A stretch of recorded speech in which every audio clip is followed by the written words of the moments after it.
So this isn't quite the legendary series. If you've been following the channel, you know all about the daily grind. That will come back where I break down all my highlights on my climb to the top of the world rankings, where my high was number 10 in the world.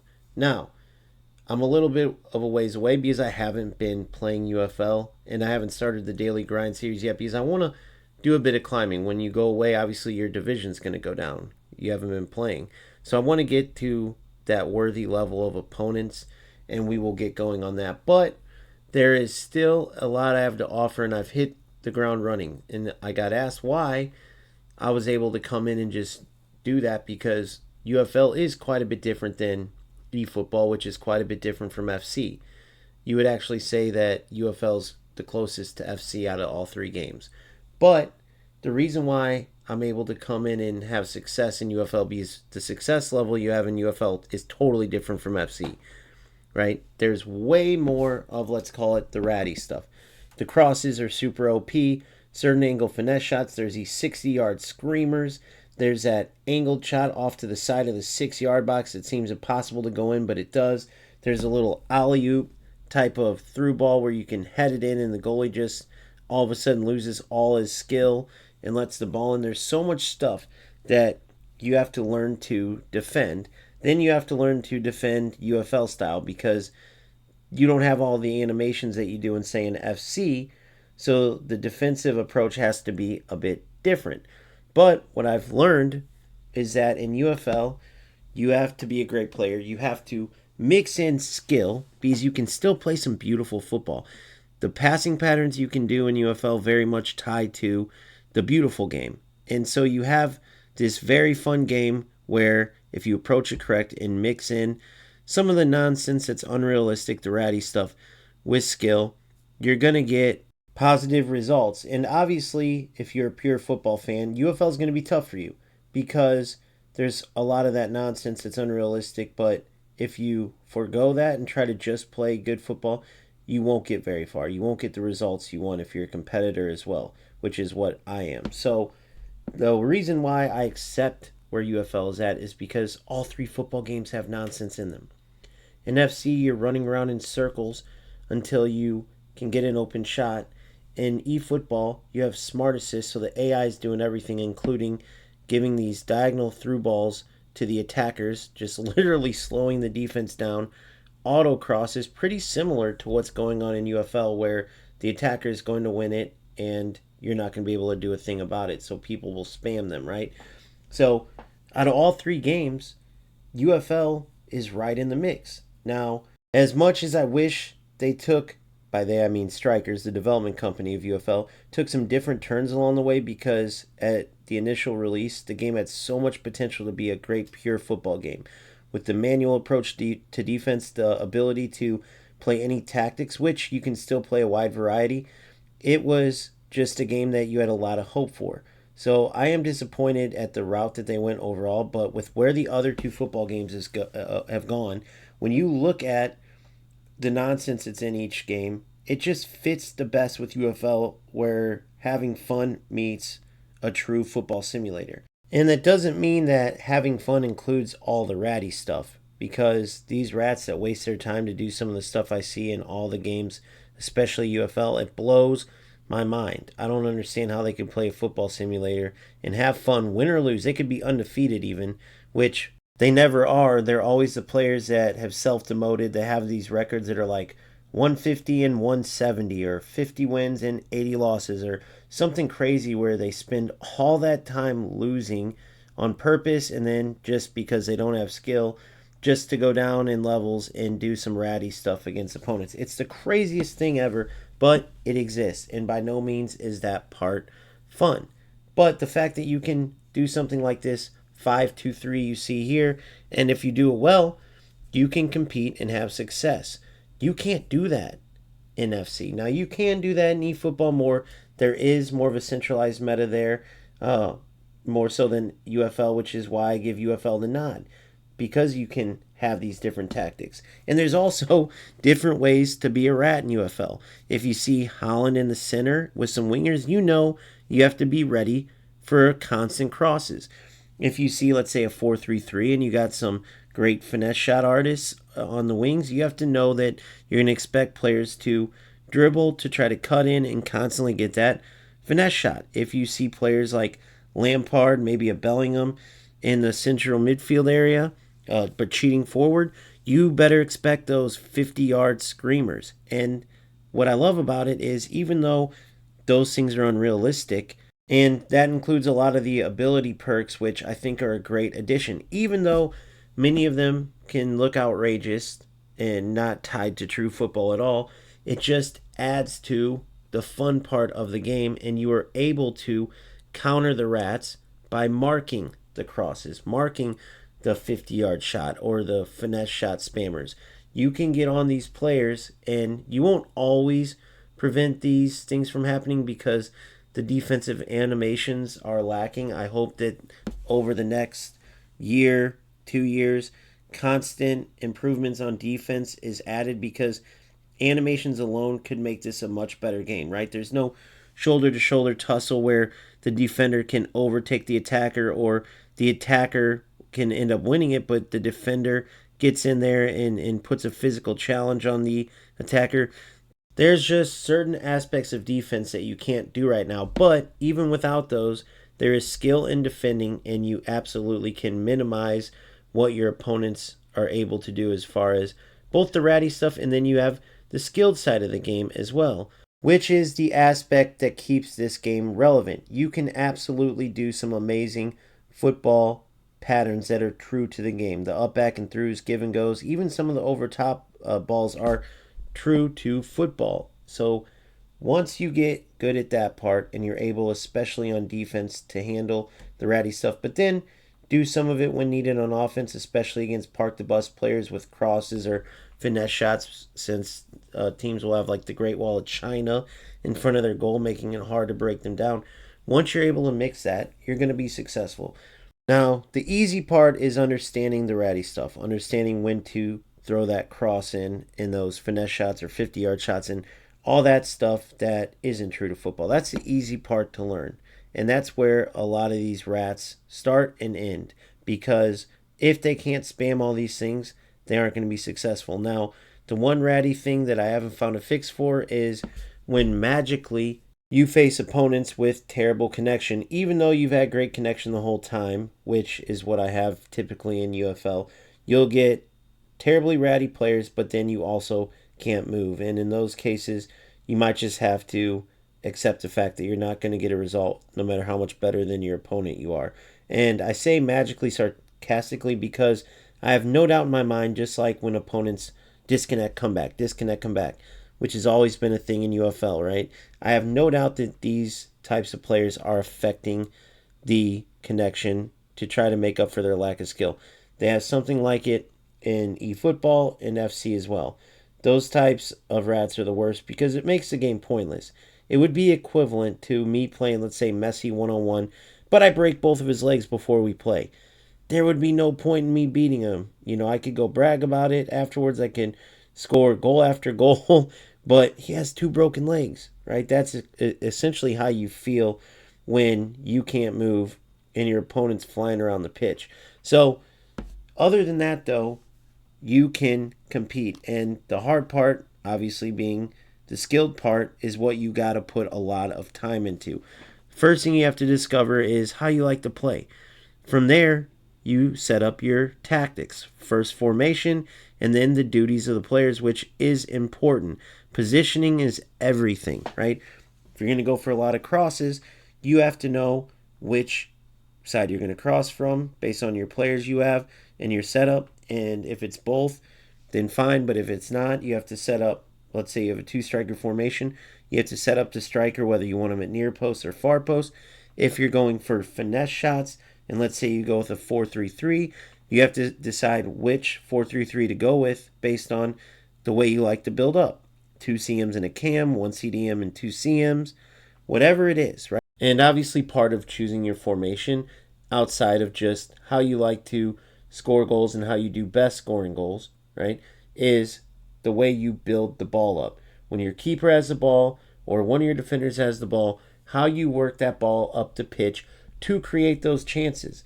That's an area that many players don't do well with. They will choose a setup, maybe based on some content creator or a friend that's using something, and it might not fit how they like to build up at all. So they typically get stuck and lose possession because their setup doesn't complement what they want to do. For me, I still go with the 4-1-2-1-2 wide. My very first formation that I made popular, the 5-2-3, it was hilarious because people would say, "Oh, five back, it's hard to beat this and that." If you know how to attack, the five back is easy to topple. Why?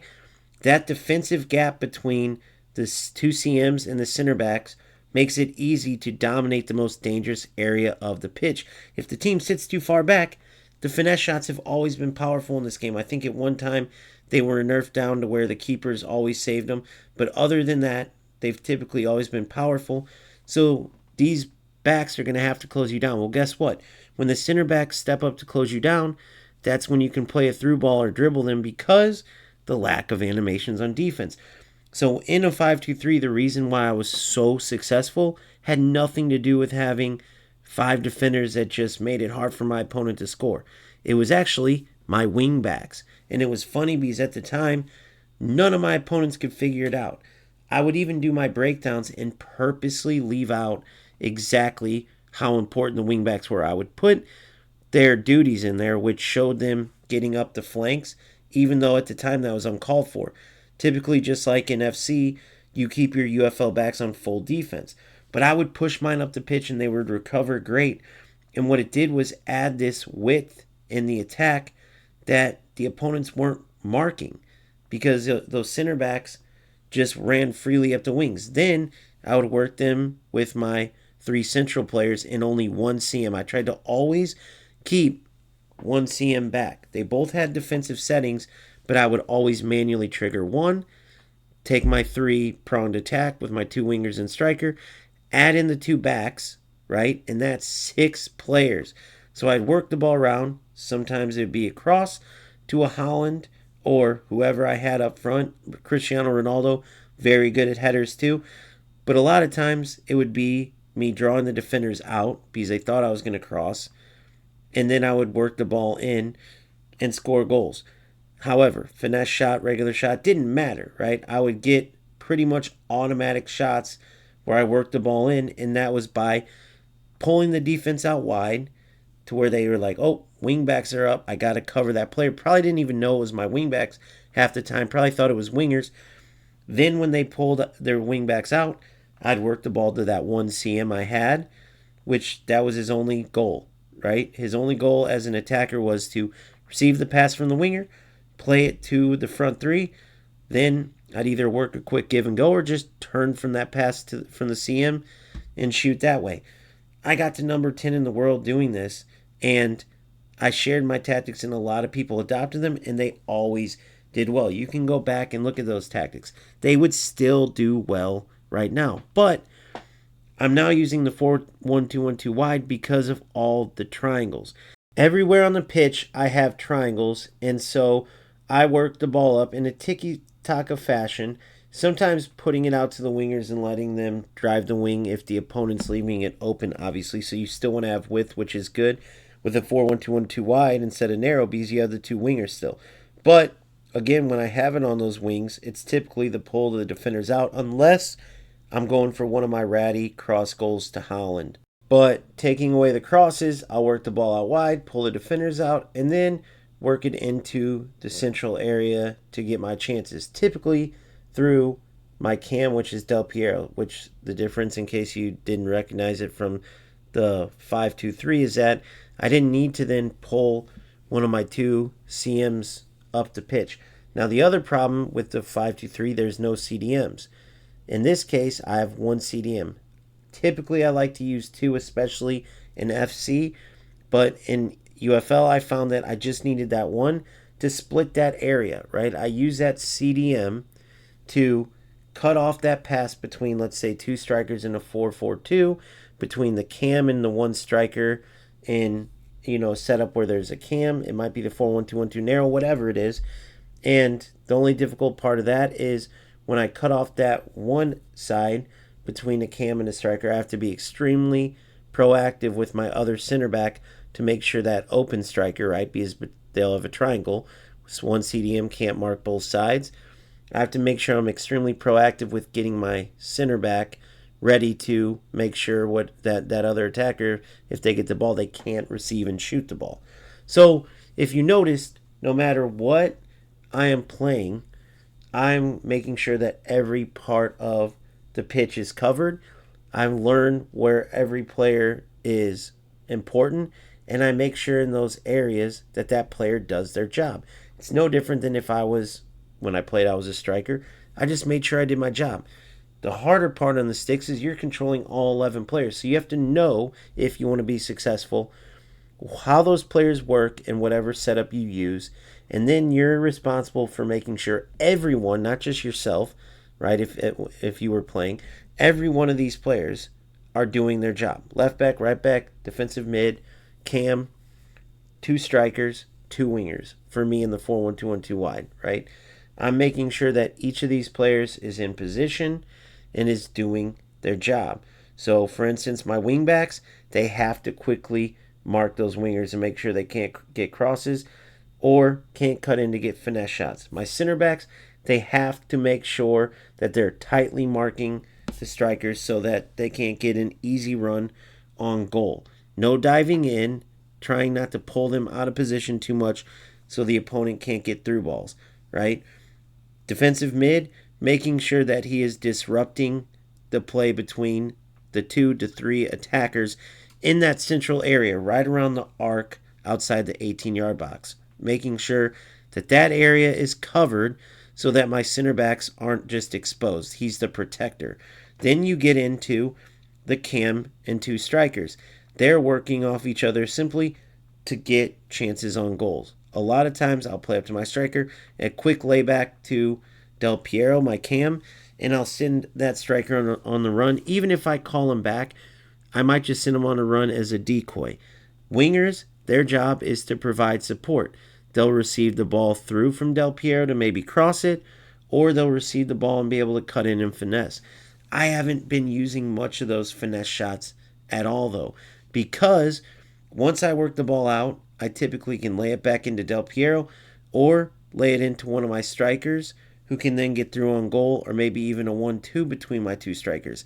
Not to mention, Del Piero, when the time is right, makes these darting runs through as almost a striker himself, and many times he'll go unmarked. I play him through. So I haven't had to do much of the what I call ratty finesse shots, only because of their high probability of going in, much more high than real life. The crosses, yes, because at certain angles, it's all but an automatic goal, and you have some of these players that are so focused on parking the bus, so focused on keeping you from getting a regular shot that they'll leave this cross wide open, and so you take it, and many times it's an automatic goal. Now, an air sentinel player on the opposing team can absolutely help, so if you can, try to get two air sentinel backs. If it can only be one, so be it. It literally improves them on aerial duels. And so on those plays where you can't close down the cross, you still have a chance to prevent what typically is an almost automatic goal.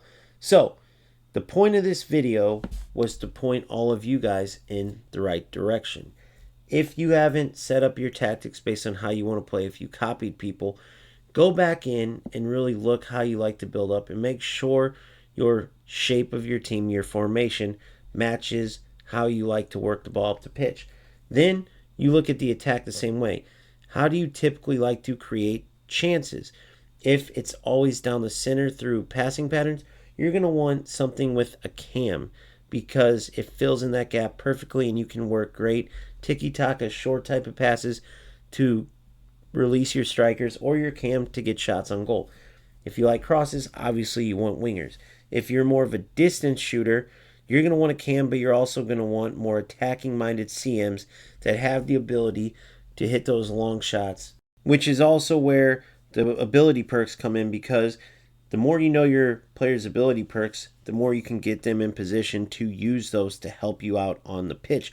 Not to mention, if you have a choice between a few different perks, I don't know, I have, for instance, solid right wing that has the fast driven pass, and then I have Yamal, who has the fast finesse shot. So with Yamal, you want to try to cut him inside and get those finesse shots as much as possible.